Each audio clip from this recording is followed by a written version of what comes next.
അടുത്തത് കന്നിക്കൂറാണ്. ഉത്രത്തിൻ്റെ അവസാനത്തെ 3 പാദം അത്തം, ചിത്തിര, അര. ചിത്തിരയുടെ 1, 2 പാദങ്ങൾ ചേർന്നതാണ് കന്നിക്കൂറ്. ഇവരുടെ 6-ാം ഭാവം കുംഭമായിട്ട് വരുന്നു. ആ കുംഭത്തിൽ ബുധനും ശുക്രനും സൂര്യനും സർപ്പിയും, അതായത് രാഹുവും വരുന്നു. എല്ലാ കേസ് വഴക്കുകളും ഒക്കെ ഉള്ളവർക്ക് അത് ജയിക്കാൻ സാധിക്കും ഈ ഒരാഴ്ച. അതുപോലെ തന്നെ ചില മത്സര പരീക്ഷകളോ കടം സംബന്ധിച്ചുള്ള തർക്കങ്ങൾ, ഇതൊക്കെയും അവർക്കൊരു അനുകൂലമായിട്ടുള്ള വിധി വരാവുന്ന സമയമാണ്. എല്ലാ മത്സരങ്ങളിലും ഒക്കെ വിജയം കൈവരിക്കും.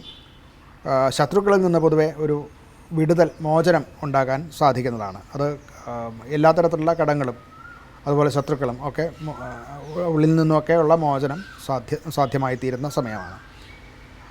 ധനപരമായിട്ട് പല കടങ്ങളും ഒക്കെ ഉണ്ടായിരുന്നവ തീരാവുന്ന ഒരു സമയമാണ്. അങ്ങനെയുള്ളവ തീർക്കാൻ വേണ്ടിയിട്ടുള്ള ശ്രമം ആരംഭിക്കും. അതിൽ തന്നെ നമുക്ക് അനുകൂലമായിട്ടുള്ള തീരുമാനങ്ങൾ ഉണ്ടാകാൻ സാധ്യത കാണുന്നുണ്ട്. അതുപോലെ ചില സെറ്റിൽമെൻറ്റ് സംബന്ധിച്ചുള്ള ടോക്കൊക്കെ നടന്നു കഴിഞ്ഞാൽ അത് നമുക്ക് അനുകൂലമായിട്ട് വരുന്നതായിട്ട് കാണാം.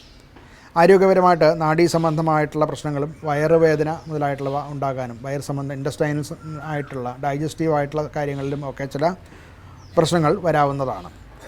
കുടുംബപരമായിട്ട്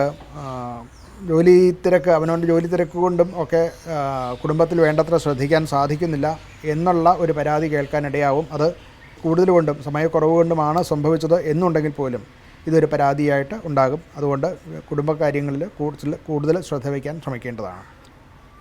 ഇവർക്ക് പരിഹാരം എന്നുള്ള നിലയ്ക്ക് ദുർഗാ സ്തോത്രം ജപിക്കുക, അതുപോലെ ഏകാദശ അധ്യായം ജപിക്കുക, ഇതൊക്കെ നല്ല കാര്യമാണ്. ദുർഗാ പൂജ നടത്തുകയും ഒരു ക്രമമായിട്ടുള്ള ജീവിതചര്യ അനുവർത്തിച്ചു വരികയും ഒക്കെ നല്ലതാണ്. ദേവീ മാഹാത്മ്യത്തിൻ്റെ 11-ാം അധ്യായമാണ് ഞാൻ നേരത്തെ സൂചിപ്പിച്ചിട്ടുള്ളത്. അത് ദിവസേന ജപിക്കുന്നത് വളരെ നല്ലതാണ്.